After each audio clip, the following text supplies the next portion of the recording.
A Werewolf Shifter Romance, written by Amelia Hart. Chapter 1.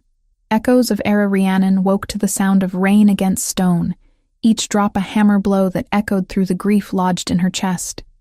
3 days since they had lowered Era into the earth. 3 days since the world had lost its color and meaning. Her twin sister was dead, fallen from the eastern cliffs during what should have been a routine patrol. The pack said it was quick, that Era wouldn't have suffered. Rhiannon wasn't sure if that made it better or worse. She lay in the bed they had shared since childhood, staring at the space where Era should have been. The sheets on that side remained perfectly smooth, untouched. Her wolf whined somewhere deep inside her, mourning a bond severed too soon. The door to her chamber opened without warning. Rhiannon didn't need to look to know who it was. Her father's scent preceded him, pine and authority and something darker that had grown stronger since Era's death. Desperation, perhaps, or fear. Get up. Godric's voice held no room for argument. He was alpha of the Silvercrest pack, and even grief bowed to his will.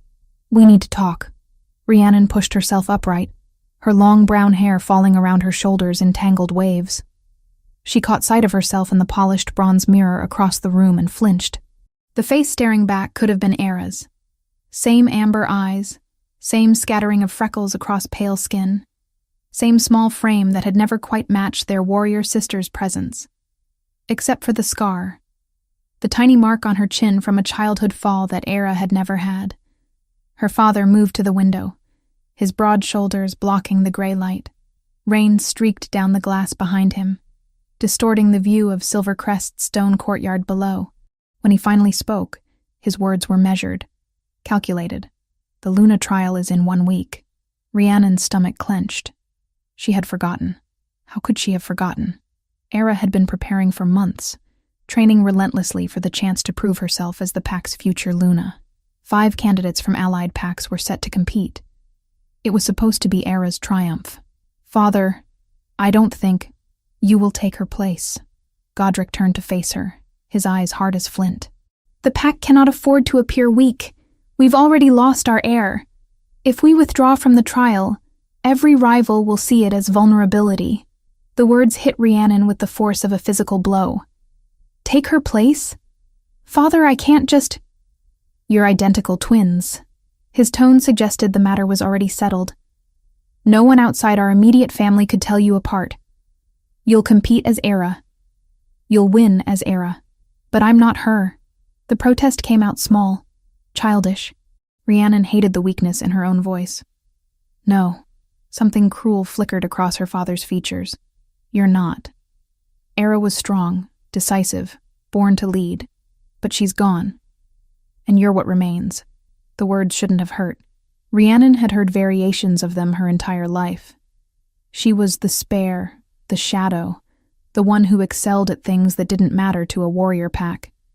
Diplomacy, mediation, understanding the complicated webs of pack politics. Those were valuable skills, just not the ones that won Luna trials. Her mother appeared in the doorway, drawn perhaps by the tension crackling through the room. Edith's amber eyes, so like her daughter's, were red-rimmed and hollow. She looked at Rhiannon with something between pity and resignation. Godric. She needs time to... Time is a luxury we don't have. Her father's voice cut through whatever protest Edith might have offered. The packs arrive in 4 days. She needs to be ready. Rhiannon found her voice again, stronger this time. What you're asking is impossible. I don't fight like Era did. I don't think like her. Anyone who knows her will see through this in minutes. Then you'll train. Godric moved closer, and Rhiannon caught the scent of barely contained desperation beneath his authoritative exterior. You'll study her techniques, her mannerisms, everything. 4 days is enough. And if I refuse? The silence that followed was crushing. Her father's expression darkened. And for a moment, Rhiannon saw the alpha who had clawed his way to power through strength and ruthlessness. You won't refuse. It wasn't a prediction. It was a command laced with the weight of his authority. This family has already lost too much. You will do your duty to this pack. He left without waiting for a response, his heavy footsteps echoing down the stone corridor. Edith lingered in the doorway, her fingers worrying at the fabric of her dress. I'm sorry. Her mother's voice was barely a whisper. "I know this isn't fair to you, but your father is right about one thing. Without a strong heir, the pack becomes vulnerable. There are those who would see Era's death as an opportunity. So I'm supposed to live as her ghost?" Bitterness crept into Rhiannon's words. Pretend to be the sister everyone loved while being the daughter everyone wishes had died instead? Edith flinched. "That's not, isn't it?" Rhiannon stood, wrapping her arms around herself. "I've always known I was the disappointment. At least be honest about what you're asking me to do."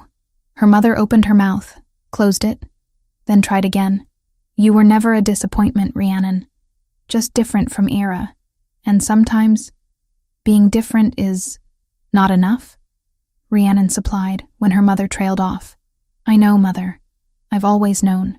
Edith left without another word, and Rhiannon was alone again with her grief and her anger and the impossible task her father had laid at her feet. A knock at the door, softer this time, made her tense. But when it opened, it was Bryn who slipped inside, her best friend's familiar face a small comfort in the chaos. "I heard." Bryn's dark eyes were wide with shock. "Rhiannon, he can't be serious. This is madness. When has my father ever been anything but serious?" Rhiannon moved to the window, pressing her forehead against the cold glass. Outside, the rain continued its relentless assault on the castle stones. Bryn crossed the room to stand beside her. They had been inseparable since childhood, the three of them, Rhiannon, Era, and Bryn. Now one was gone, and the grief of it felt like a physical wound that would never heal. "What are you going to do?" Rhiannon thought of her father's orders, of the Luna trial looming ahead like an executioner's blade. She thought of Era, brilliant and fierce and gone. She thought of spending the rest of her life wearing her sister's face, living a lie, being judged against the memory of someone she could never measure up to. "I don't know." The admission felt like defeat. "But Bryn, promise me something. Promise me you won't tell anyone about this." Her friend's expression shifted to alarm. "Rhiannon, promise me." Rhiannon gripped Bryn's hands, feeling the desperation claw at her throat. "If this goes wrong, I don't want you caught in the consequences." Bryn searched her face for a long moment, then nodded slowly. "I promise, but I don't like this." Neither did Rhiannon. But the alternative was standing up to an alpha father, who had already made his decision. And she had never been the brave sister. That had been Era. What Rhiannon didn't say, what she could barely admit even to herself, was that a seed of an idea had already begun to take root in the dark soil of her grief and anger. Her father wanted her to compete as Era. He wanted her to win as Era. But what if she didn't win at all? Chapter 2. The trial begins. 4 days of preparation had done nothing to make Rhiannon feel ready. She stood in what had been Era's chamber, staring at the battle leathers her sister had worn during training. The smell of her twin still clung to the leather, pine and steel, and something uniquely Era that made Rhiannon's throat tighten with fresh grief. "Hold still." Her mother's fingers worked at the laces of the vest, pulling them tight enough to restrict breath. "You need to look the part." Rhiannon caught her reflection in the bronze mirror and barely recognized herself. Her hair had been braided in the intricate warrior's style Era favored, pulling the strands back from her face in a way that made her features look sharper, more aggressive. The battle leathers fit perfectly because they were twins, because their bodies had always been mirror images even when their souls were not. "Remember," Edith said quietly, her hands smoothing over Rhiannon's shoulders. Era always led with her right in close combat. She favored high guards over low, and she never, ever hesitated. Unlike me, Rhiannon thought, but didn't say. She had spent the last 4 days studying her sister's fighting style, memorizing patterns until her head ached, but knowing the moves intellectually and executing them under pressure were different things entirely. "The packs have arrived." Godric's voice from the doorway made them both turn. He looked at Rhiannon with an expression she couldn't quite read. Satisfaction, perhaps, at how well the deception worked. Or maybe just relief that his plan might actually succeed. It's time. The Great Hall of Silvercrest had been transformed for the Luna trial. Banners from 5 different packs hung from the stone walls, their colors bright against the gray stone. Members of each pack filled the long tables, their voices creating a rumble of anticipation that made Rhiannon's stomach clench with nerves. She entered with her father, keeping her chin high the way Era always had, confident, unshakable, a leader born, not made. The other 4 candidates were already present.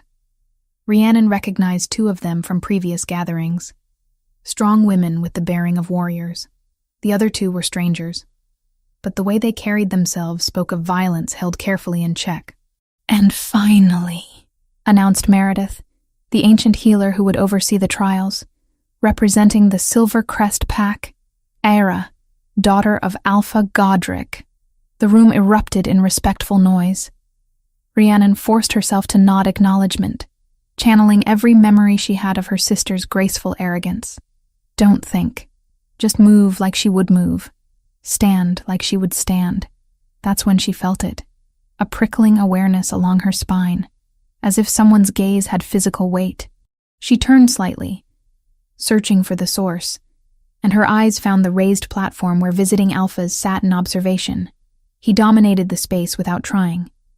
Tall and broad-shouldered, with black hair that fell past his collar, and a beard that framed a face of sharp angles and harder edges. But it was his eyes that arrested her, deep green and penetrating, fixed on her with an intensity that made her breath catch. Something shifted in Rhiannon's chest. A warmth that had nothing to do with the press of bodies in the hall bloomed beneath her ribs, spreading through her veins. Her wolf, usually so quiet, stirred with sudden awareness. The man's expression flickered, surprise crossing his features before smoothing back into careful neutrality. But his gaze never left her, tracking her movements as she took her place among the other candidates. "That's Alaric of Thornvale," someone murmured nearby. "The rival pack. Wonder what he's doing here." Rhiannon's heart hammered against her ribs. She knew that name. Thornvale and Silvercrest had been enemies for a generation, ever since some ancient dispute over territory had fractured what had once been an alliance. But ancestral law required that all neighboring alphas be invited to witness Luna trials. Tradition demanded it, even when politics suggested otherwise. The ceremony of opening passed in a blur of formal words and ritual gestures. Then Meredith raised her staff, the ancient wood catching torchlight. "The first trial," she announced, her voice carrying through the sudden silence, "is combat. Each candidate will face a warrior of equal skill. Victory is required to proceed." The circular arena in the center of the hall had been cleared. Rhiannon watched as the first candidate entered, facing off against a lean woman with scars crisscrossing her forearms. The fight was brutal and quick, ending when the candidate forced her opponent to yield. 2 more candidates followed, each proving their strength. Then it was Rhiannon's turn. Her opponent was older, experienced, with the confident stance of someone who had survived countless battles. Rhiannon stepped into the circle, her heart a drum against her ribs. She tried to adopt Era's fighting stance, right foot forward, weight balanced for quick strikes. "Begin." The warrior came at her fast. Rhiannon barely got her guard up in time, blocking a strike that would have caught her temple. She countered, but the movement felt wrong, too hesitant. Era would have been decisive, aggressive. Rhiannon was calculating, defensive. She deliberately left an opening on her left side, the kind of mistake a tired fighter might make. Her opponent took it, lunging forward. At the last second, Rhiannon twisted away, her counter-strike connecting with the woman's shoulder hard enough to send her stumbling. But it wasn't enough. The warrior recovered quickly, pressing her advantage. Rhiannon found herself giving ground, each block requiring more effort than it should. Her technique was all wrong. She knew it. Too cautious, too controlled. Era would have been a storm of motion by now. The warrior's foot caught on an uneven stone. She went down hard, and Rhiannon saw her chance. She dropped onto the woman, getting her into a submission hold that would force a yield. "Enough!" Meredith's voice cut through the arena. "Victory to Era of Silvercrest." The hall erupted in cheers from her pack, but Rhiannon caught the whispers too. The doubting glances. She had won, but not convincingly. Not the way Era would have won. Her father's face was tight with disapproval as she left the arena. She didn't need words to know what he was thinking. Do better. Be better. Be Era. The candidates were given time to rest and recover in the gardens behind the great hall. Rhiannon sought out the most secluded corner, needing space from the congratulations that felt like accusations. That was quite a fight. She spun to find Alaric standing a few paces away. Up close, he was even more imposing, broad chest rising and falling with steady breaths. His scent reached her, pine and leather, and something wild that made her wolf whine with recognition. "Thank you." Her voice came out steadier than she felt. "Though I'm sure it wasn't very impressive by your pack's standards." A smile ghosted across his lips. Every fighter has different strengths. Technique changes with time and training. What worked last year might not serve you as well now. There was something in his tone, a subtle emphasis that made Rhiannon's pulse quicken. Did he know? Could he tell? "Have we met before?" The question slipped out before she could stop it. His green eyes studied her face with unsettling focus. "A long time ago. You probably don't remember. You were young, and I was just another visiting wolf." Something about the way he said it felt significant, but before Rhiannon could pursue the thought, voices approached. Other alphas, coming to congratulate the candidates. Alaric stepped back, his expression smoothing into polite neutrality. "Good luck in the next trial," he said, then melted back into the crowd. Rhiannon stood alone in the garden, her skin still humming from his proximity. Confusion and something dangerously close to attraction warring in her chest. She had no idea who Alaric of Thornvale truly was, but something told her she was about to find out. Chapter 3. Truth in Shadows. The hunting grounds stretched deep into Silvercrest's ancient forest, where towering pines blocked out most of the midday sun, and the air hung thick with the scent of moss and decay. Rhiannon stood at the forest's edge with the other candidates, her heart hammering as Meredith explained the rules of the second trial. "Each of you will hunt alone," the healer announced, her voice carrying the weight of centuries. "You must bring back a deer before sunset. Those who return empty-handed will be eliminated. Those who return with lesser prey will be judged accordingly." Rhiannon's wolf stirred beneath her skin, eager for the hunt, but she forced it down, keeping her breathing steady. This was her chance. Fail convincingly here, and no one could question it. Hunting was pure instinct, pure skill. There would be no lucky slips to save her this time. The horn sounded. Rhiannon shifted, bones and muscle reshaping in the familiar agony that always accompanied transformation. Her wolf form was smaller than Era's had been, more compact, built for endurance rather than raw power. Another difference no one had noticed yet. She caught the scent of deer immediately, fresh tracks leading northeast. Instead, she turned south, deliberately choosing a path that would lead her away from the main game trails. The other candidates vanished into the forest, their wolf forms disappearing between the trees with predatory grace. Hours passed. Rhiannon followed false trails, spent time investigating old scents that led nowhere. The sun crawled across the sky, marking her failure with each passing moment. When she finally caught the scent of prey, it was a rabbit, small and lean. Not the impressive kill that would prove her worthy of being Luna. She took it anyway. The return to Silvercrest was a walk of shame. The other 4 candidates had already arrived, each with a deer carcass laid out before them. Proof of their skill, their worthiness. Rhiannon shifted back to human form and placed her pathetic offering at Meredith's feet. The silence in the courtyard was deafening. Then the whispers started, rolling through the gathered packs in waves of disbelief and barely concealed mockery. "Is that a rabbit? Era of Silvercrest? Reduced to hunting small game?" Perhaps her sister's death affected her more than we thought. Godric's face had gone stone cold with fury. His scent spiked with anger so intense that wolves around him took instinctive steps backward. But he said nothing. Couldn't say anything without revealing the truth of the situation. Meredith studied Rhiannon with ancient eyes that seemed to see too much. "Era of Silvercrest," she said carefully. "You have completed the trial, though your showing was disappointing. You may proceed to the final test. It wasn't a victory. It was pity, and everyone knew it." That night, Godric's rage finally found voice behind the closed doors of his private chambers. Rhiannon stood before him, still in her hunting leathers, blood from the rabbit still staining her hands. "What?" he said, his voice deadly quiet. Was that? I completed the trial. Rhiannon kept her chin up, channeling what little defiance she possessed. I brought back prey. A rabbit. The word dripped with contempt. Your sister would have brought back 3 deer and made it look effortless. Instead, you humiliate this family in front of every pack in the territory. Perhaps you should have thought of that before you forced me into this deception. His hand moved faster than she could track, connecting with her cheek in a blow that sent her stumbling backward. Pain exploded across her face, sharp and immediate. She tasted copper on her tongue. You will do better in the final trial. Godric's voice had dropped to that dangerous place where his wolf pushed too close to the surface. You will be perfect, or I will make you wish your sister had taken you with her when she fell. Godric. Edith appeared in the doorway, her face pale but her voice steady. Enough. This doesn't concern you. She's my daughter. It concerns me greatly. Edith moved between them, a dangerous position when facing an enraged alpha. You're going to hurt her. She's already hurting this family.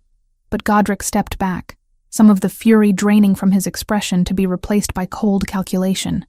The final trial is tomorrow. If you fail, Rhiannon, don't bother coming back to this castle.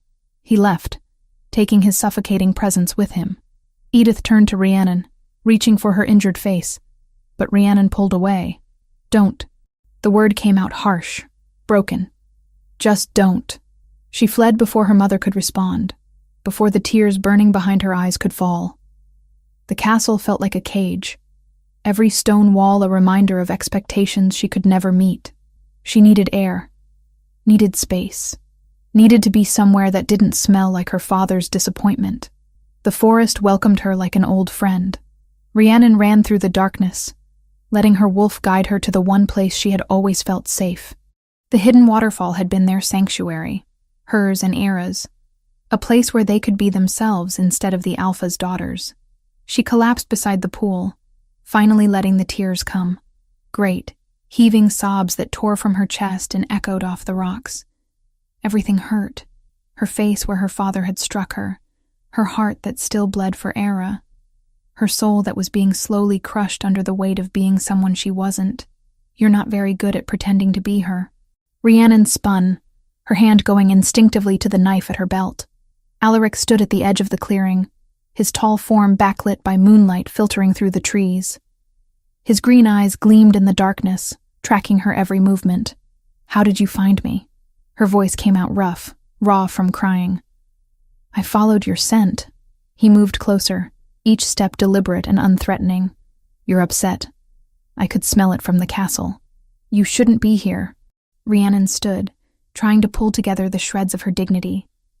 This is Silvercrest territory. I know where I am. He stopped a few paces away, close enough that she could catch his scent. Pine and leather, and something wild that made her wolf respond with interest. The question is, who are you? Her heart stopped. What? You're not Era. He said it with complete certainty, no room for doubt. I knew the moment I saw you in the Great Hall. The question is whether you're Rhiannon, or someone else entirely.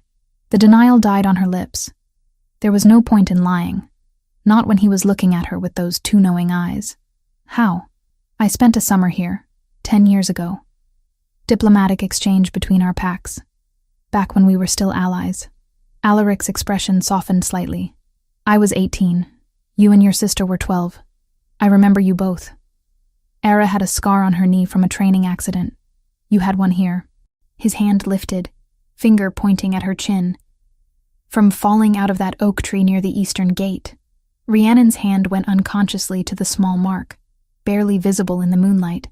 That was a long time ago. Some things stay with you. He took another step closer, and now she could feel the heat radiating from his body. I also received word a week ago that Era had died. An informant in Silvercrest sent news of the accident. The word fell like a stone. You knew she was dead. I knew. His voice carried regret. But I didn't know the circumstances. I certainly didn't expect to see her walking around the Luna trial. Which means either you're a very talented necromancer, or you're her twin sister being forced to take her place. Rhiannon couldn't maintain eye contact anymore. She turned away, wrapping her arms around herself. My father's orders. The pack can't afford to look weak, so he dresses up the spare and hopes no one notices the difference. There was anger in Alaric's voice now, but not directed at her. And you went along with it. Did I have a choice? The words came out bitter, sharp. He's my alpha, my father. When he commands, I obey. Yet you're failing the trials deliberately. It wasn't a question. That hunt today. You're not incompetent, Rhiannon. You're sabotaging yourself. She spun back to face him. You can't possibly know that. I watched you. Alaric's green eyes caught the moonlight, reflecting it back like a predator's. The way you moved in the arena yesterday, deliberately leaving openings that were too obvious to be accidents. The way you chose to hunt in the wrong direction today. You're good enough to know better. Which means you're failing on purpose. And why would I do that? But her heart was racing. Because he had seen through everything. Every carefully orchestrated failure. That's what I'm trying to understand. He was close now.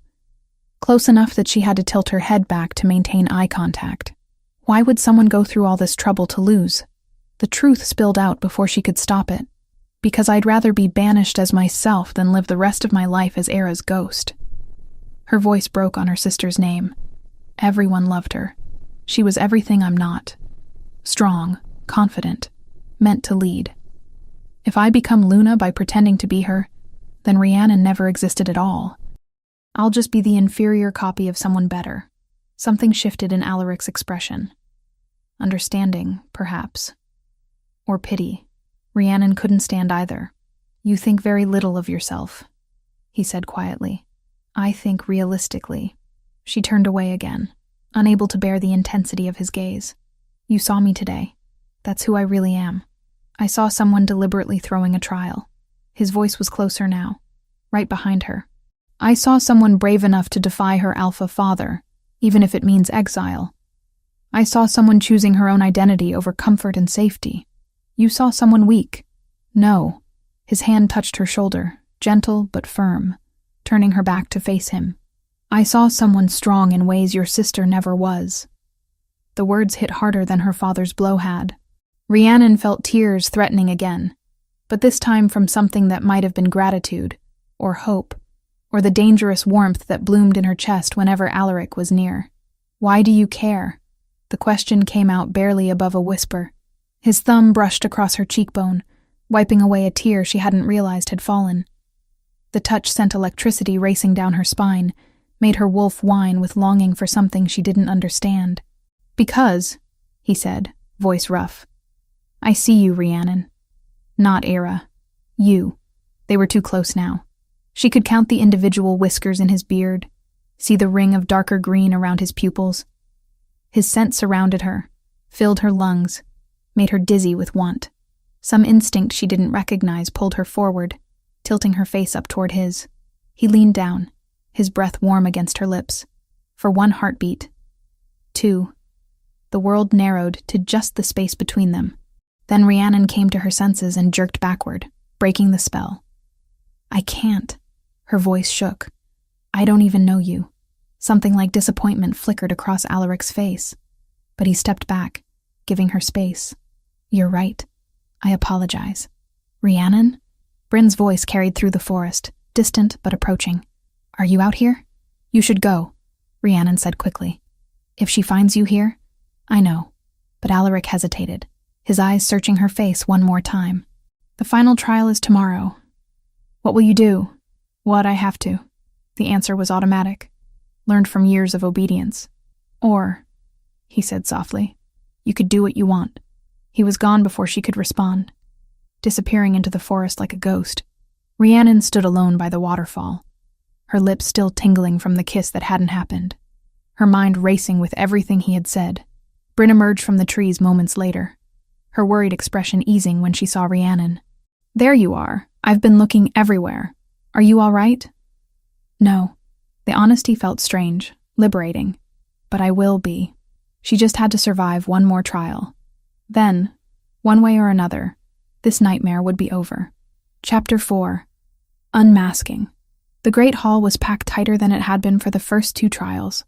Word of Rhiannon's dismal performance in the hunt had spread through every pack like wildfire.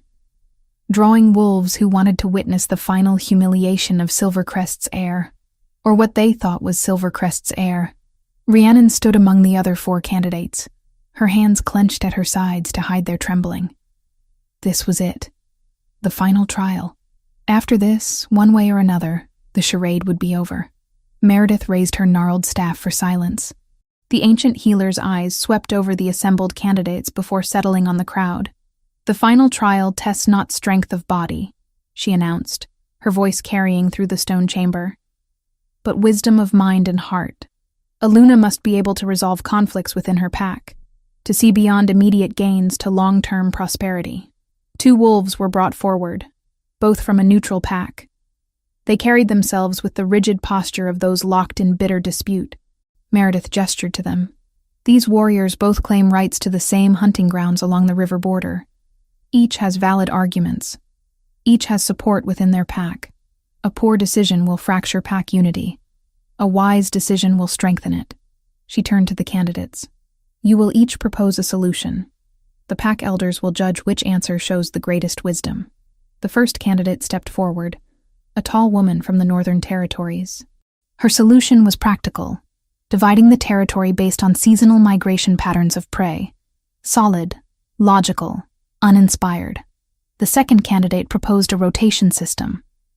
The third suggested expanding the territory through negotiation with neighboring packs. Both solutions were competent, showing strategic thinking and concern for pack welfare. Then it was Rhiannon's turn. This was her moment. The last chance to fail so spectacularly that no one could question it. She stepped forward, her mind already formulating the most absurd solution she could conceive. Something that would violate pack traditions. Something that would make every wolf in the room question her fitness to lead. "I propose," she began, her voice steady despite her racing heart, "that neither warrior receive the territory. Instead, it should be designated as neutral ground, open to all pack members equally, with no hierarchy of access." Shocked murmurs rippled through the crowd. Such an arrangement went against fundamental pack structure. Hierarchies existed for a reason. Eliminating them would create chaos, not unity. "Explain your reasoning." Meredith's expression was unreadable, but her tone suggested she was giving Rhiannon rope to hang herself with. Rhiannon opened her mouth to deliver more nonsense, to cement her failure, but something broke inside her. Maybe it was exhaustion from days of living as someone else.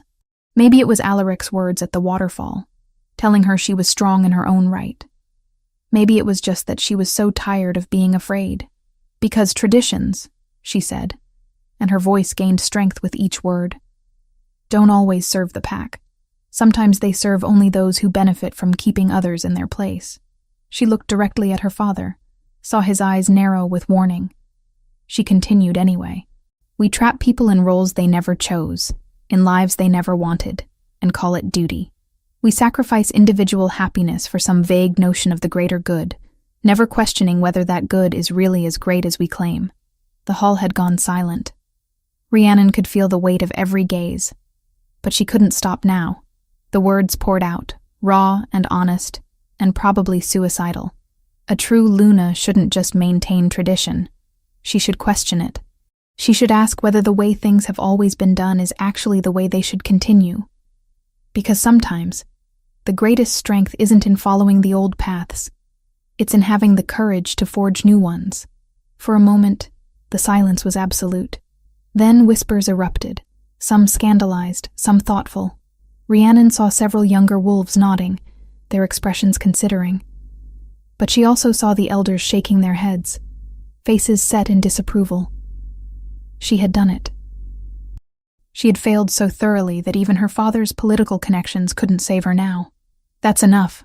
Godric's voice cut through the noise. "Clearly my daughter is unwell.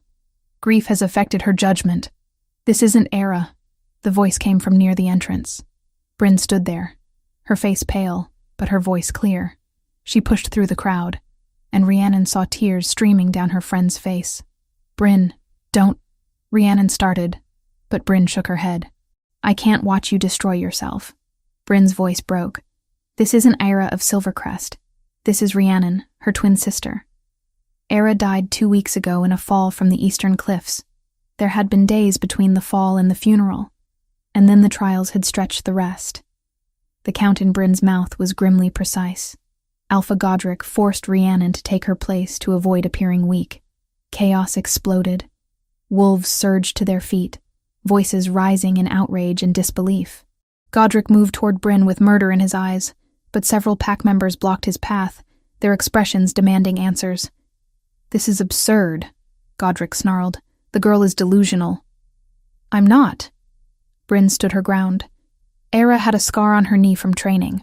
Rhiannon has one on her chin. Anyone who knew them as children would remember. Anyone who bothered to look closely would see the truth. Meredith moved to Rhiannon, her ancient eyes studying her face with unnerving intensity. "Show me your chin, child." Rhiannon tilted her head up.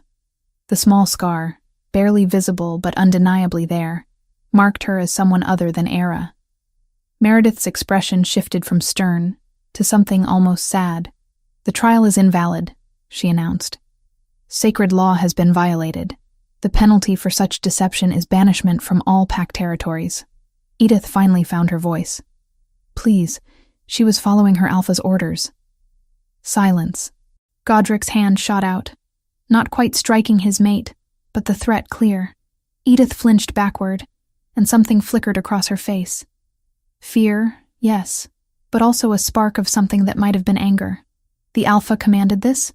One of the visiting elders stood, his voice heavy with condemnation. He forced his own daughter to dishonor sacred ritual.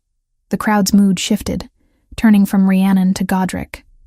But the damage was done. Rhiannon would still be banished. And in wolf society, that was a death sentence. Lone wolves rarely survived more than a season. Wait. The single word cut through the chaos like a blade. Alaric rose from his place among the observing alphas, his presence commanding immediate attention. "I invoke the right of prior claim." Godric's face went apoplectic. "You have no right. Ancestral law gives any alpha the right to claim a candidate before banishment is enacted." Alaric's voice was calm, but there was steel beneath it. "I invoke that right now." He descended from the platform, moving through the crowd with predatory grace. Wolves instinctively cleared a path for him. When he reached Rhiannon, his green eyes met hers, asking a question she didn't understand. "Rhiannon of Silvercrest," he said formally. "I claim you as my mate, and Luna of Thornvale Pack." "She's worthless," Godric spat. "She failed every trial. She has no value as a Luna." Alaric turned to face him, and his expression was colder than Rhiannon had ever seen. "On the contrary, I've watched her carefully these past days. I've seen someone willing to sacrifice her own future rather than live a lie. Someone brave enough to speak truth to an alpha, even knowing the cost. Someone intelligent enough to maintain a deception under impossible pressure, and strong enough to finally reject it." He looked back at Rhiannon. "Those are the qualities of a true Luna. Not perfect adherence to tradition, but the courage to question it. Not strength of claw, but strength of conviction." Before Rhiannon could process what was happening, Alaric's hand cupped the back of her neck. Gentle but inexorable, his eyes held hers. Intense and burning with something she was afraid to name. "This will hurt," he murmured, low enough that only she could hear. "But it will save your life. Trust me." Then his teeth were at her throat, breaking skin in the ancient claiming bite. Pain lanced through her, sharp and immediate. But underneath it, something else bloomed. Heat that had nothing to do with the wound, spreading from the bite through her entire body. A connection snapping into place, foreign emotions flooding her consciousness. His emotions, his certainty, his protectiveness, his desire. And underneath it all, a recognition so profound it stole her breath. Mate. The word echoed through her mind in a voice that was both hers and not hers. Her wolf, usually so quiet, roared to life with sudden understanding. This was why his presence had affected her so strongly. Why his scent made her dizzy. Why his touch felt like coming home. Alaric released her throat, his tongue sweeping over the wound once to seal it. The bite mark would remain, visible proof of his claim. When he stepped back, Rhiannon swayed, overwhelmed by the bond now pulsing between them. "It's done," Alaric announced to the hall. "By ancestral law, she is mine. Any who challenge this claim challenges Thornvale directly. No one moved. No one dared. Claiming was sacred, inviolable. Even Godric, his face twisted with impotent rage, could do nothing. Rhiannon touched her neck, feeling the tender mark. Her life had just changed irrevocably, and she hadn't even been given a choice. Saved from one cage only to be thrust into another. But when her eyes met Alaric's, she saw something there that Godric had never shown her. Respect. And maybe, just maybe, something more. Chapter 5. Chains of Gold. The journey to Thornvale took 2 days on horseback, and Rhiannon spent every moment of it seething. She rode beside Alaric, acutely aware of his presence in ways she had never experienced before. The mate bond pulsed between them, a living thing that demanded acknowledgement. She could feel him, his emotions bleeding into her consciousness. Concern, determination, satisfaction, and underneath it all, a possessive pride that made her want to scream. He had claimed her, marked her, changed her entire existence with a single bite. And he hadn't even asked. "You're angry." Alaric's voice cut through her spiraling thoughts. He didn't look at her, keeping his eyes on the forest path ahead. "I can feel it through the bond." "Can you?" The words came out sharp, caustic. "How convenient for you. Now you get to experience my emotions without my consent. Just like you did everything else." That made him glance over. His green eyes studied her face, and she hated how her body responded to even that simple attention. Heat bloomed beneath her skin, her wolf practically purring at his proximity. "I saved your life." No apology. Just statement of fact. "You trapped me." Rhiannon's hands clenched on her reins. "Banishment would have been my choice. This," she gestured between them, "is yours. Banishment is death for lone wolves. You know this. Then perhaps I would have preferred death to belonging to someone who sees me as property to claim." Silence stretched between them, heavy and charged.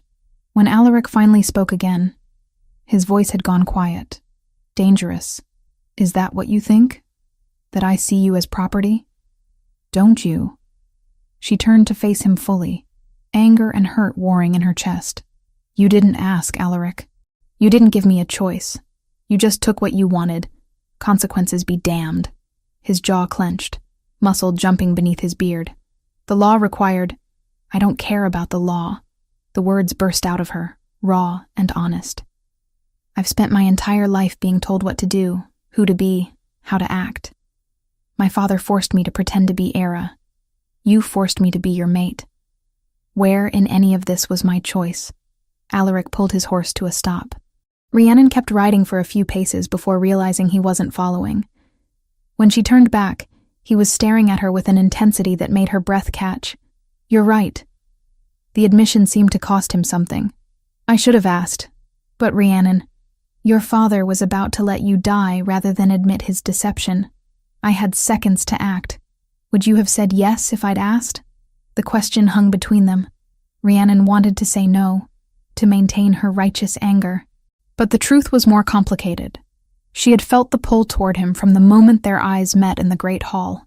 Something deep and instinctive had recognized him, wanted him, even before she understood what it meant. "I don't know," she finally admitted. "But I should have been given the chance to find out." They rode in silence after that, the bond between them a constant reminder of what had been forced and what might have been chosen.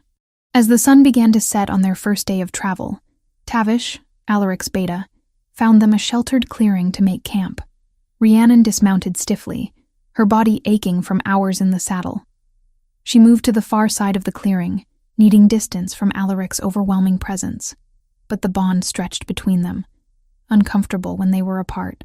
She touched the mark on her neck, feeling the raised skin where his teeth had broken through. The wound had healed with supernatural speed, but the brand remained. Everyone who saw it would know she belonged to someone. "Here." Alaric appeared beside her, holding out dried meat and bread. "You need to eat." Rhiannon took the food without looking at him. "Thank you." He didn't leave. Instead, he settled onto a fallen log nearby, close enough that she could feel his warmth, but far enough to give her space. The consideration made her anger falter slightly. "I've known you were my mate since you were 20. he said quietly. When you reached full maturity, the bond activated. I could scent you from miles away, feel the pull toward you even though we were in different territories.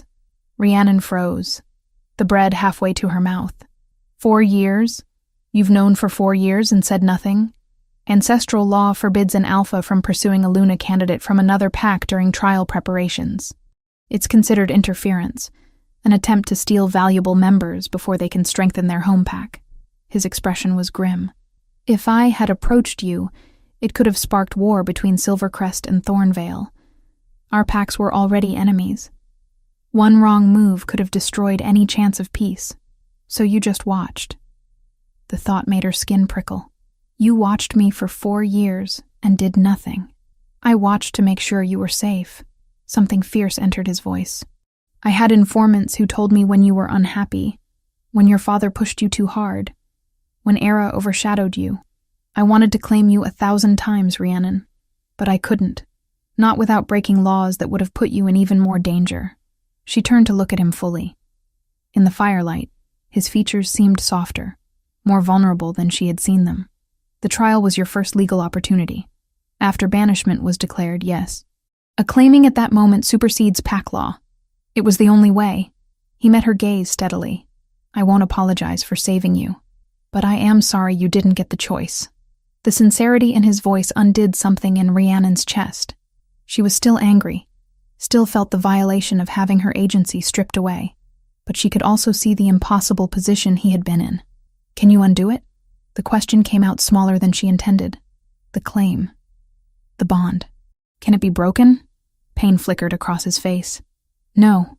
Once a mate bond is completed through claiming, it's permanent. Breaking it would require one of us to die. So I'm truly trapped. The words tasted like ash. Or, Alaric said carefully, you could choose to stay. Not because you're forced, but because you want to.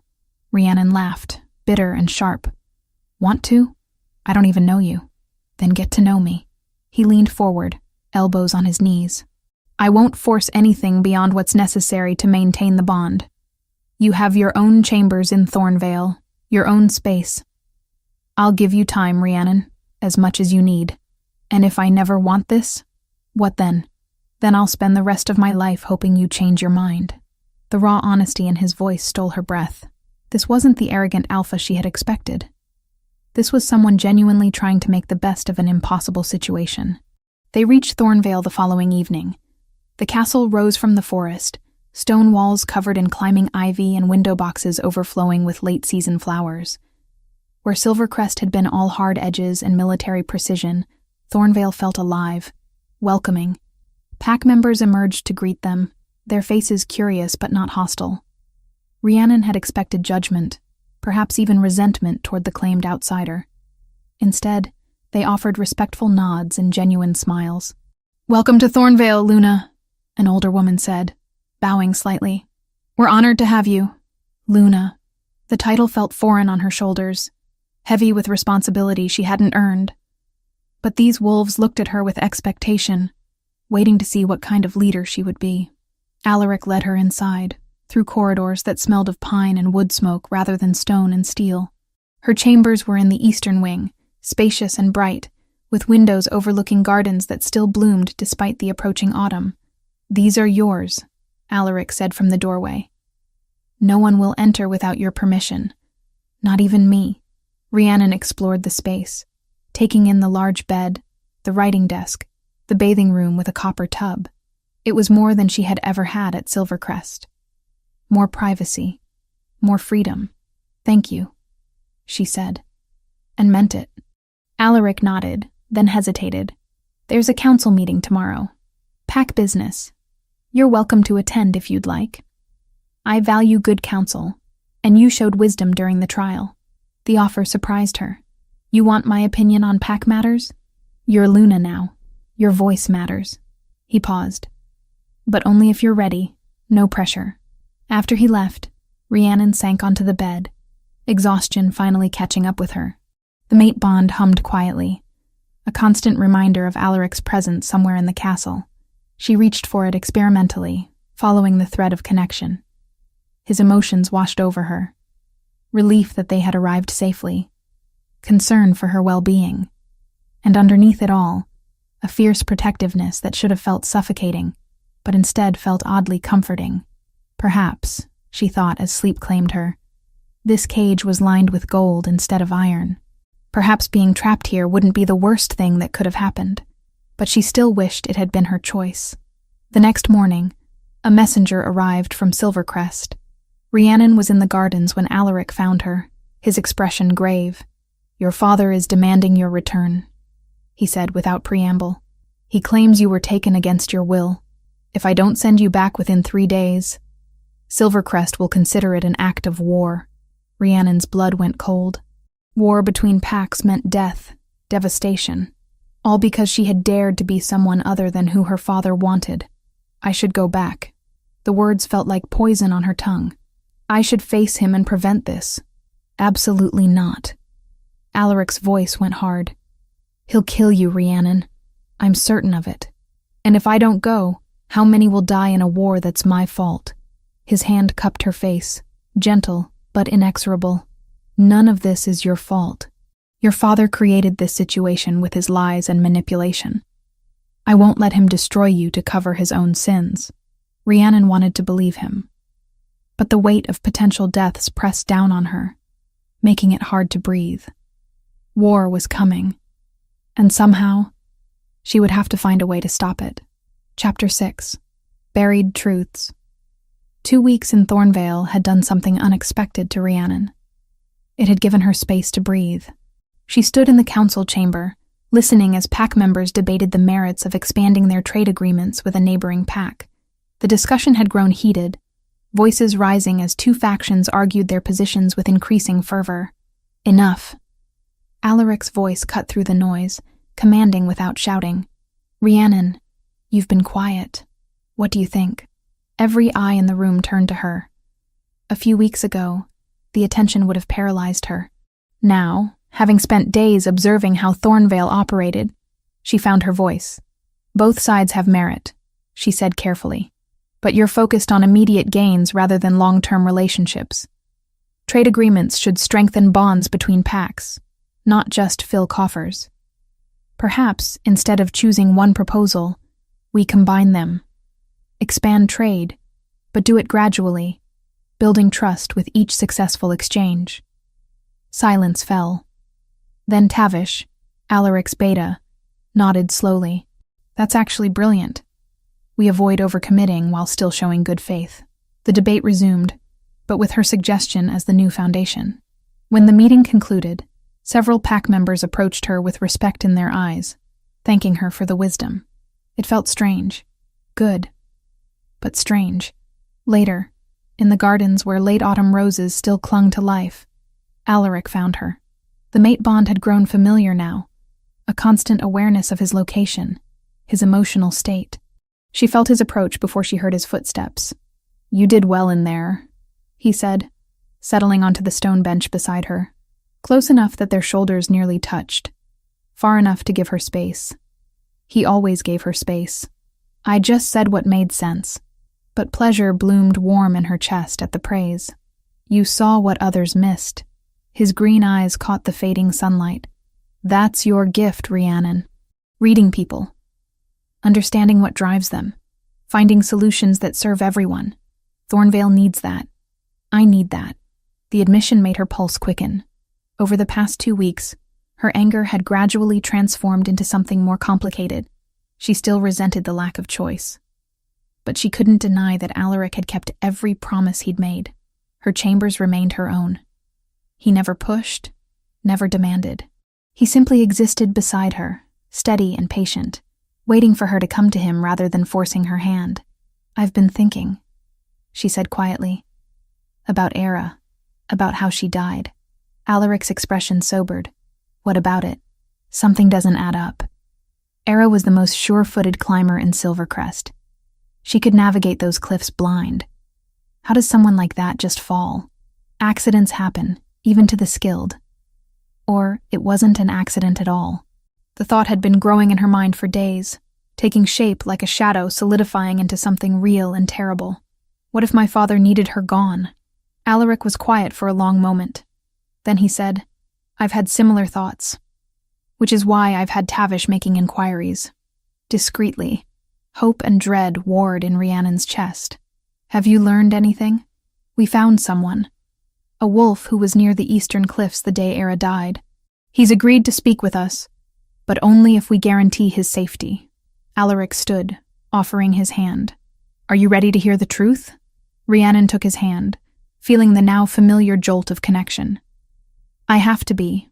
The witness was a young warrior named Hugh, brought to Thornvale under cover of darkness. Fear rolled off him in waves, his scent sharp with anxiety as he stood before them in Alaric's private study. "I saw Oswin," Hugh said, his voice barely above a whisper. "Godric's beta. He was coming down from the cliffs right after Era fell. His hands were bloody, and he looked—" Hugh swallowed hard. He looked satisfied. Rhiannon's world tilted. "You're saying Oswin pushed her? I can't prove it. But I know what I saw." Hugh's hands trembled. "And I know Oswin reported finding her body 30 minutes later, claiming he'd been on the opposite side of the territory. He lied about where he was. Why lie unless there's something to hide?" After Hugh was escorted to safe quarters, Rhiannon sank into a chair, her mind reeling. Alaric knelt before her, his hands covering hers. "We need more than one witness's word," he said gently. "But it's a start.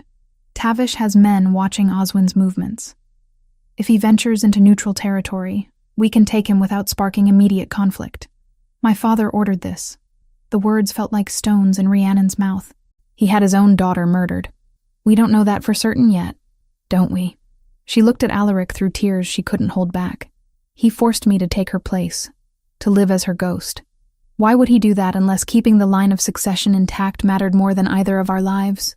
Alaric pulled her forward, wrapping her in his arms. The mate bond flared, and she felt his rage on her behalf, his grief for what she was learning, his fierce determination to protect her from further harm. It should have felt suffocating. Instead, it felt like being anchored in a storm. 3 days later, opportunity presented itself. Oswin had been spotted traveling through neutral forest, alone. Alaric's warriors moved swiftly, capturing him before he could raise an alarm. They brought him to Thornvale bound and furious, his eyes blazing with defiance as he was forced to his knees in the same chamber where the council met. "You have no right," Oswin snarled. "I'm Beta of Silvercrest. This is an act of war. You were seen," Alaric said coldly.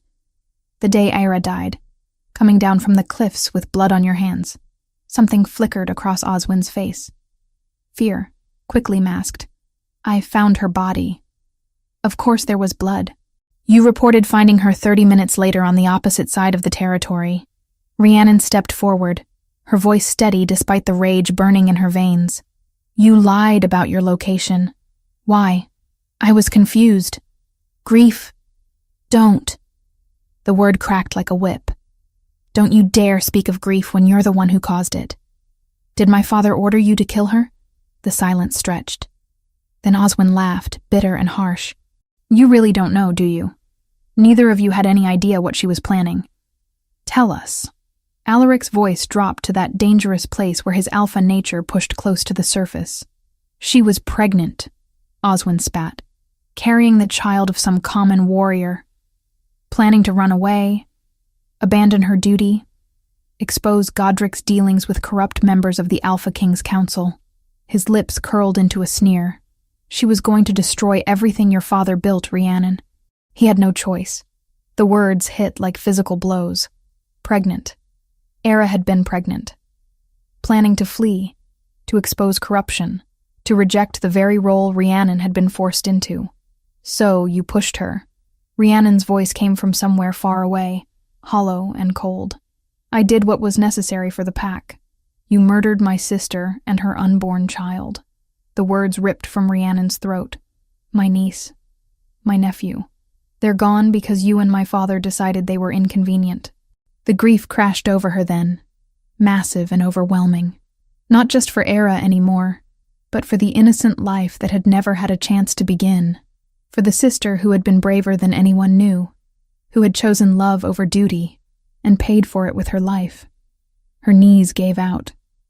Alaric caught her before she hit the floor, pulling her against his chest. The bond opened completely, and she felt him taking her anguish into himself, absorbing what he could so she wouldn't have to bear it alone.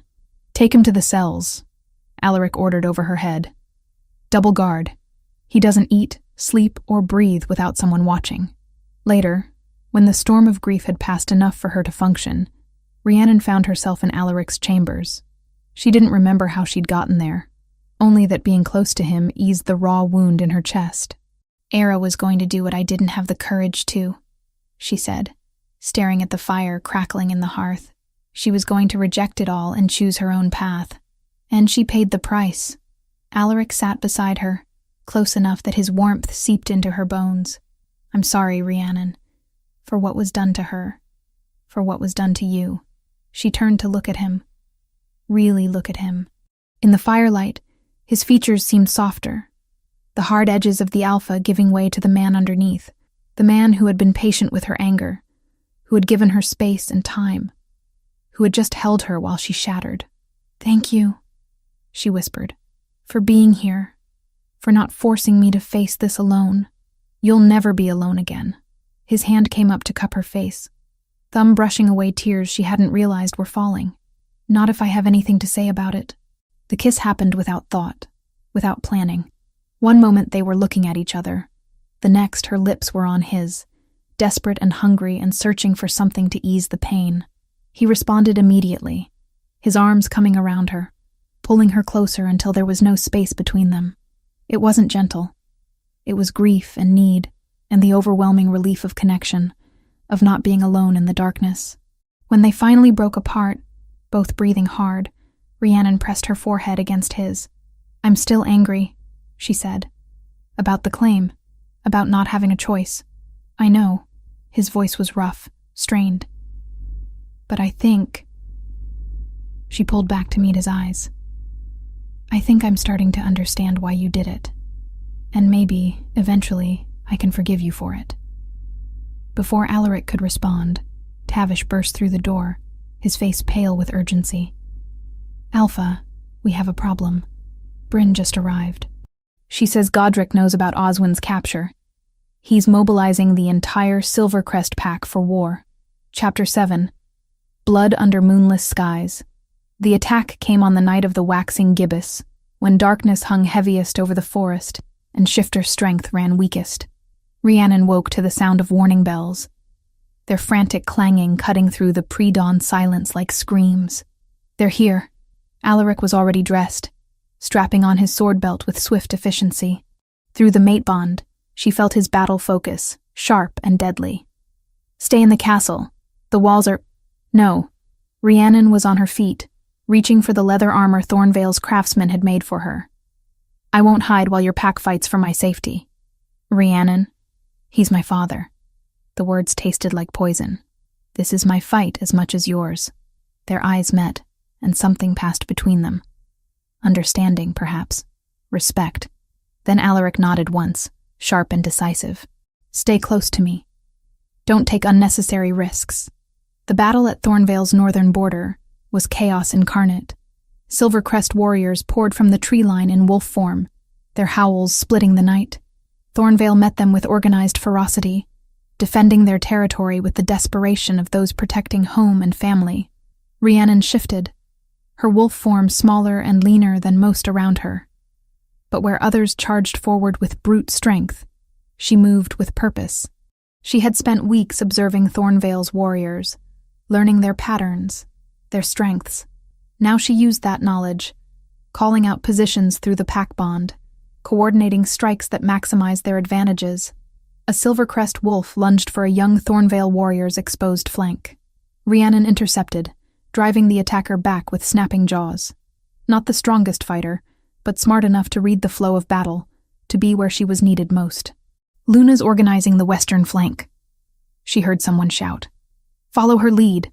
It felt strange, being listened to, being valued for what she could actually do, rather than what she was supposed to be. Then she caught his scent. Pine and rage and murderous intent. Godric emerged from the forest in his massive alpha form, easily twice the size of any wolf on the field. His eyes scanned the battle, searching, and when they found her, they burned with single-minded hatred.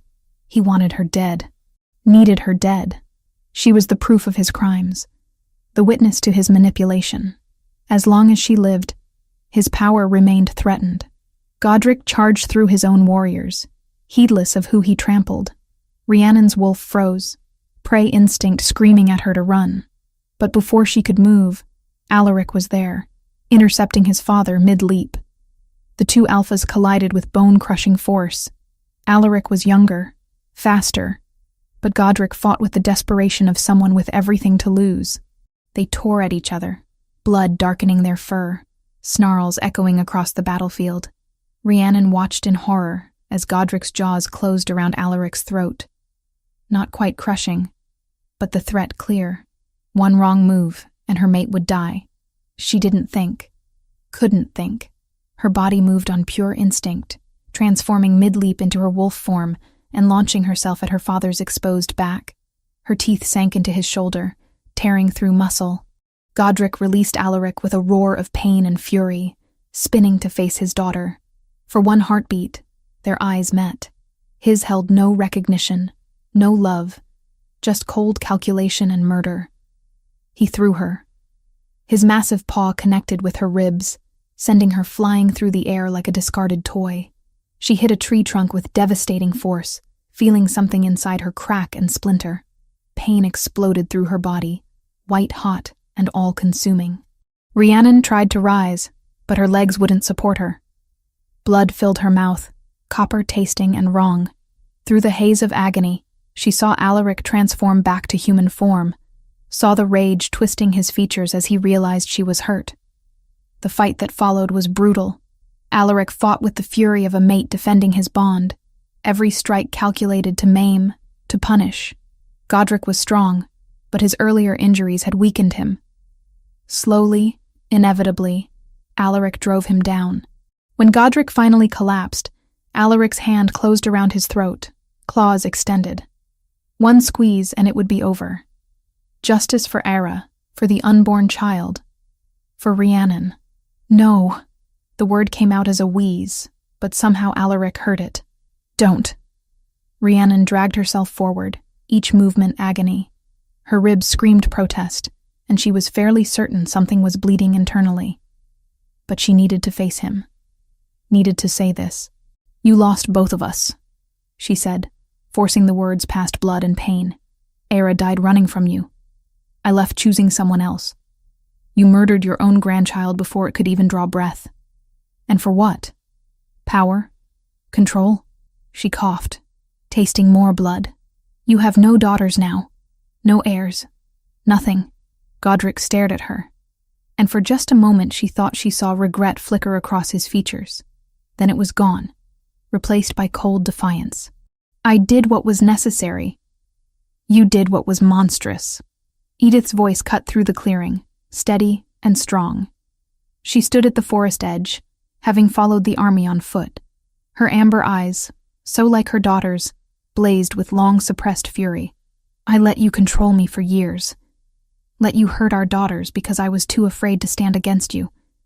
But no more.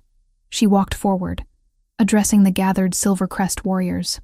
This male is no alpha. He ordered the murder of his own child. He forced Rhiannon to dishonor sacred ritual. He has brought war upon us for his own pride. Her voice strengthened. I invoke the right to challenge. Any who stand with me, step forward now. The silence stretched. Then, one by one, Silvercrest wolves moved to stand beside Edith. Young and old, warrior and elder. Not all of them, but enough. A senior beta stepped forward, his face grave. By pack law, I challenge Alpha Godric for leadership of Silvercrest. The evidence of his crimes is overwhelming. Step down, or face judgment. Before Godric could respond, the sound of hoofbeats thundered through the forest. A contingent of warriors bearing the Alpha King's banner emerged from the trees, led by a scarred wolf in human form, whose presence radiated ancient authority. That won't be necessary. The King's representative's voice carried absolute command. The Alpha King has been investigating Silvercrest's dealings for weeks. Corruption, treaty violations, and now murder. his eyes fixed on Godric. "Alpha Godric of Silvercrest, you are under arrest by order of the king. Oswin, Beta of Silvercrest, the same applies to you." The battle was over. Silvercrest warriors, seeing their Alpha captured and their Beta in chains, laid down their arms. Thornvale's warriors secured the perimeter, tending to wounded on both sides. Rhiannon barely registered any of it. The world had gone gray at the edges, narrowing to a tunnel of pain. She felt Alaric's arms around her, heard his voice calling her name, but it seemed very far away. "Get the healers!" His command cracked like thunder. "Now!" They laid her in the great hall, on a table cleared hastily of everything else. Thornvale's head healer, an ancient woman named Marin, examined her with gentle but thorough hands. When she finally spoke, her expression was grave. "The internal injuries are severe. Normally they would be fatal." She touched the claiming mark on Rhiannon's neck. "This is keeping her alive. The mate bond is feeding her your strength, Alpha. But it's a temporary measure. How do we save her?" Alaric's voice was raw with desperation. "The bond must be completed. Full consummation under the full moon will provide enough power to heal even these injuries." Marin glanced at the window, where the barest sliver of moon was beginning to wax. 3 days. She has 3 days. Rhiannon's eyes fluttered open, finding Alaric's face above her. Even through the pain, she could feel his fear bleeding through the bond, his desperate need to protect what was his. 3 days, she whispered. "I can last 3 days." His hand found hers, gripping tight enough to hurt. "You'll last a lifetime. I won't lose you, Rhiannon. Not now. Not ever." As consciousness fled, taking the pain with it into blessed darkness, Rhiannon's last thought was that she believed him. For the first time since the claiming, she truly believed he would move heaven and earth to keep her alive. She just hoped 3 days was enough. Chapter 8. Choosing Tomorrow. 3 days felt like an eternity when measured in breaths that grew shallower with each passing hour. Rhiannon drifted through darkness, awareness coming and going like tides. Sometimes she surfaced enough to feel Alaric's hand gripping hers, to hear his voice speaking words she couldn't quite grasp. Other times, there was only the pain, dull and persistent, eating away at her from the inside. Through it all, the mate bond held. A golden thread connecting her to life, to him. Keeping death at bay through sheer force of will, she could feel him feeding her strength, pouring his own vitality into the connection between them, keeping her alive even as it drained him. On the morning of the 3rd day, Rhiannon opened her eyes. The chamber was dim, curtains drawn against the morning light. But she could make out Alaric's form slumped in a chair beside her bed. Dark circles beneath his eyes, his beard more unkempt than she had ever seen it. He looked exhausted, hollowed out, as if he had been fighting a war with no end in sight. "Alaric." Her voice came out as barely a whisper, rough from disuse. His eyes snapped open immediately, and the relief that flooded through the bond was so intense it brought tears to her eyes. He was at her side in an instant, his hand finding hers, his other cupping her face with infinite gentleness. "You're awake." The words carried the weight of answered prayers. "Thank the gods, you're awake." "How long?" She tried to sit up, but pain lanced through her ribs. She was weaker than she had realized, her body a fragile thing that barely responded to her commands. 3 days. His thumb brushed across her cheekbone. "The full moon rises tonight." The significance of his words settled over her slowly. Tonight, the deadline Marin had given them. Complete the bond or die. "I need to tell you something." Alaric's voice was rough, strained. "Before tonight, before you make any decisions." He took a shuddering breath. "The bond we have now, the claiming bite, it's keeping you alive. But only just. Without the full consummation under the moon, you'll die when the lunar power fades. Probably within hours." Rhiannon nodded slowly. She had suspected as much. "But I won't force this." His green eyes held hers with desperate intensity. "If you choose not to complete the bond, if you'd rather die free than live bound to me, I'll respect that choice. It will kill me too, eventually, but at least you'll have had agency in your own end." The offer hung between them, genuine and heartbreaking. He was giving her what he had taken away before. The choice. Why? The question slipped out. You could just take what you need. The bond gives you that right, because you deserve better than what I've given you. His voice broke slightly. You deserve choice from the beginning, and I took that from you. I won't make that mistake again, even if it costs me everything. Rhiannon stared at him. This alpha who had claimed her, marked her, bound her to him without permission, but who had also given her space when she needed it, valued her mind when others dismissed her, stood beside her rather than over her, who was willing to die rather than force her again. Tell me something, she said quietly. In all the time we've been bonded, have you ever used alpha compulsion on me? Ever commanded me to do something against my will? He shook his head. Never. I swore I wouldn't. And my chambers? My privacy? Have you violated that? Not once. When I spoke in council meetings, when I offered opinions that contradicted yours, did you silence me? Never. His hand tightened on hers. Your voice matters, Rhiannon. Your thoughts, your wisdom. I've never wanted to silence that. She was quiet for a long moment, thinking about everything that had happened. The forced substitution, the failed trials, the claiming that had saved her life but stolen her choice, and then everything after. The weeks in Thornvale where she had been allowed to simply be herself, where her diplomatic skills had been praised rather than dismissed, where she had been seen, truly seen, for the first time in her life. I spent my whole life being told I wasn't enough, she said softly, that I was the disappointment, the spare, the one who should have been more like Era. My father saw me as a tool to be used. Even my mother, who loved me, couldn't stand up for who I really was. Alaric's jaw clenched, but he remained silent, letting her speak. Then you came along and claimed me without asking. Took away my agency just like everyone else had done. She watched his face, saw the pain flicker across it. But then you did something no one else ever had. You gave it back. His breath caught. You gave me space. You gave me time. You gave me a voice in your pack and respected what I had to say. You never once tried to make me into something I wasn't. Her own eyes were wet now. The claiming wasn't my choice. But staying, building a life here, being your Luna, that can be. Rhiannon. Choice had once meant walking away. Now it meant standing beside those who had come to depend on her. Power, she realized, wasn't the right to leave. It was the courage to remain and be accountable. I choose to stay. The words came out strong, certain. I choose to complete the bond. Not because I'm forced. Not because I'm afraid of dying. But because I want to. Because you've shown me what it means to be truly seen and valued. Because when I imagine my future, I see you in it. He pressed his forehead against hers, his breath shuddering. Are you certain? I've never been more certain of anything. She managed a weak smile. Though I'll probably be angry at you again at some point. We're mates, not saints. His laugh was watery, relieved. I can live with that. That night, as the full moon rose over Thornvale, Alaric carried Rhiannon to the highest tower of the castle. The chamber there had been prepared, candles burning, windows open to let moonlight stream across the stone floor.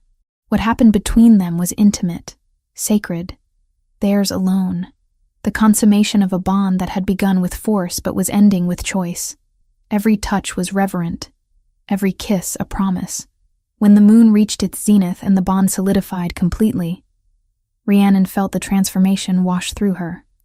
Her wounds healed in moments, ribs knitting back together, internal bleeding stopping, strength flooding back into her limbs. But more than that, the connection between them deepened into something unbreakable. She could feel him, not just his emotions, but his very essence. And she knew he felt the same. They were truly one now, bonded in every way that mattered. The formal ceremony came a week later, when Rhiannon had regained her full strength. She stood before the gathered Thornvale pack, no longer wearing Era's clothes, no longer trying to be anyone but herself.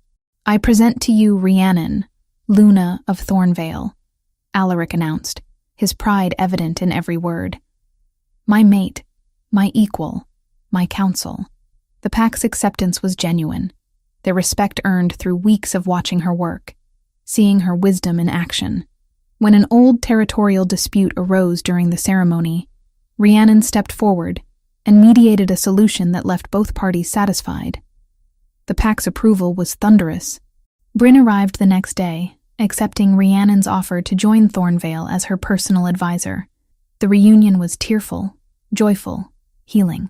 "I'm so glad you chose this," Bryn said, embracing her friend tightly. "You deserve to be happy." Edith came a week after that, humble and hesitant. She stood before Rhiannon in the great hall, her hands twisting nervously. "I know I don't deserve your forgiveness," she said quietly. "I should have protected you better. Should have stood up to your father years ago." Rhiannon studied her mother, seeing the weight of regret in her amber eyes. "You were a victim too. Of his control, his violence. I understand that now. Still, I should have been braver. For you and Ira both, you were brave when it mattered most." Rhiannon stepped forward, taking her mother's hands. "You stood against him in the end. That takes courage. They would never be close, not the way mothers and daughters should be. Too much pain lay between them. But they could be civil, respectful, and perhaps that was enough." News came that Godric had been executed by order of the Alpha King, his crimes too numerous and heinous to allow mercy. Oswin received life imprisonment. Silvercrest was rebuilding under new leadership, wolves who valued honor over power. 3 months passed in a blur of contentment. Rhiannon settled into her role as Luna, discovering that she was good at it in ways she had never imagined.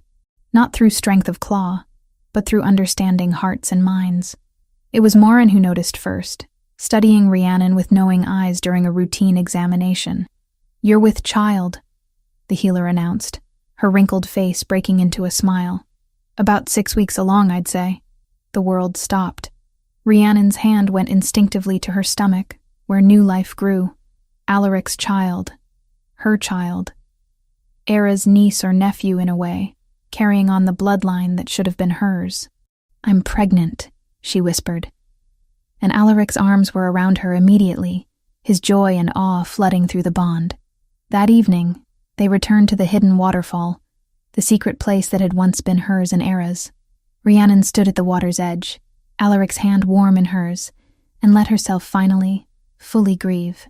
Not just for Era anymore, but for the child her sister had carried, for the future that had been stolen, for all the pain and loss that had brought them to this moment. "I'm afraid," she admitted quietly, "that I'll repeat my father's mistakes, that I'll fail our child the way he failed us." "You won't," Alaric's voice was certain, "because you've seen what cruelty does. You know the damage it causes. Our child will be loved for exactly who they are, not who we want them to be. Promise me." She turned to face him. "Promise me we'll never force them into roles they don't want. Never make them feel like they have to be someone else. I promise." He pulled her close. "We'll write a different story. One where choice matters, where love isn't conditional, where being yourself is enough." Rhiannon leaned into him, feeling the steady beat of his heart, the warmth of his presence, the absolute certainty of his love. She thought of Era, of the sister who had tried to forge her own path and paid the ultimate price. But she also thought of the legacy Era had left behind, the courage to choose oneself over expectation. "I'm not her replacement," Rhiannon said softly. "I never was." "No," Alaric agreed. "You're exactly who you're meant to be." "Rhiannon. My mate.